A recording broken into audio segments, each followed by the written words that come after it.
Hacı abi ter Hacı abi sen de mi? zaten. Onu alalım.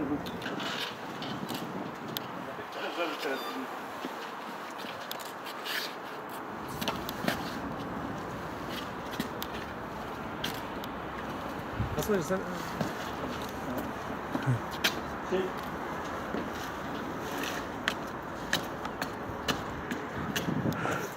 İmam Hatip Yardımlaşma Dayanışma Derneği olarak çocuklarımız okulda namazlarını gönül rahatlığıyla eda edebilmeleri amacıyla bizler halı temini yoluna gidildik ve gerçekten de şu an birinci parti olarak 59 okul, şu anda 38 okul olmak üzere Diyarbakır genelinde hemen hemen il merkezinde mescitsiz okulumuz kalmadı. Bu hususta bizler dernek olarak İmam Hatip Yardımlaşma Derneği olarak çocuklarımızın yeter ki namaz bilinci, namaz duyarlılığı oluşsun. Biz onlar için her türlü imkanı seferber etmişiz.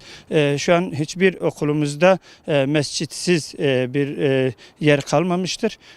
Bizim için önemli olan çocuklarımızın mescitte namazla buluşmaları. Bu anlamda mescidi onların ayağına taşıma hususunda önemli bir görev üstlenmiş ve mescitlerin teşrifatını halı döşemesi görevini üstlenmiş bulunmaktayız.